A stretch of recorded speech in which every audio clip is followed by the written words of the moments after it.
समर्पित हृदय और अहंकारी मन। एक गाय घास चरने के लिए एक जंगल में चली गई।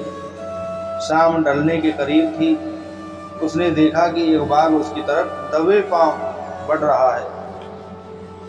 वह डर के मारे इधर उधर भागने लगी। वह बाघ भी उसके पीछे दौड़ने लगा। दौड़ते हुए गाय को सामने एक तालाब दिखाई दिया। घबराई हुई गाय उस तालाब के अंदर घुस गई। वह बाघ भी उसका पीछा करते हुए तालाब के अंदर घुस गया। तब उन्होंने देखा कि वह तालाब बहुत गहरा नहीं था, उसमें पानी कम था और वह कीचड़ से भरा हुआ था।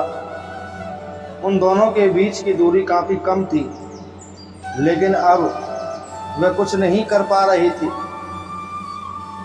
वह गाय उस कीचड़ के अंदर धीरे धीरे धंसने लगी। वह बाघ भी उसके पास होते हुए भी उसे पकड़ नहीं सकता था। वह भी धीरे धीरे कीचड़ के अंदर धंसने लगा। दोनों ही करीब करीब गले तक उस कीचड़ के अंदर फंस गए। दोनों हिल भी नहीं पा रहे थे।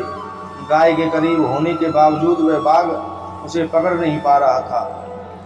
थोड़ी देर बाद गाय ने उस बाघ से पूछा, क्या तुम्हारा कोई गुरु या मालिक है? बाघ ने गुर्राते हुए कहा, मैं तो जंगल का राजा हूँ, मेरा कोई मालिक नहीं, मैं खुद ही जंगल का मालिक हूँ। गाय ने कहा, लेकिन तुम्हारी उस शक्ति का यहाँ पर क्या उपयोग है? उस बाघ ने कहा, तुम भी तो फंस गई हो और मरने के करीब हो, तुम्हारी भी तो हालत मेरे जैसी ही है। गाय ने मुस्कुराते हुए कहा, बिल्कुल नहीं, मेरा मालिक जब शाम को घर आएगा और मुझे वहाँ पर नहीं पाएगा तो वह ढूंढते हुए यहाँ जरूर आएगा और मुझे इस कीचड़ से निकाल कर अपने घर ले जाएगा। तुम्हें कौन ले जाएगा? थोड़ी ही देर में सच में एक आदमी वहाँ पर आया और गाय को कीचड़ से निकाल कर अपने घर ले गया। जाते समय गाय और उसका मालिक दोनों एक दूसरे की तरफ कृतज्ञता पूर्वक देख रहे थे। वे चाहते हुए भी उस बाघ को कीचड़ से नहीं निकाल सकते थे, क्योंकि उनकी जान के लिए भी खतरा था।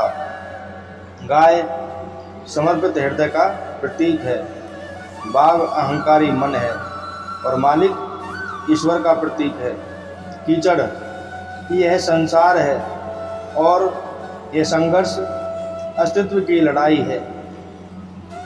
किसी पर निर्भर नहीं होना अच्छी बात है, लेकिन मैं ही सब कुछ हूँ, मुझे किसी के सहयोग की आवश्यकता नहीं है, यही अहंकार है और यहीं से विनाश की बीजारोपण होता है। ईश्वर से बड़ा इस दुनिया में सच्चा हितैषी कोई नहीं होता, क्योंकि वही अनेक रूपों में हमारी रक्षा करता है। श्री कृष्ण गोविंद हरे मुरारी, हे नाथ नारायण वासुदेवा, पितमात स्वामी सखा हमारे, हे नाथ नारायण वासुदेवा।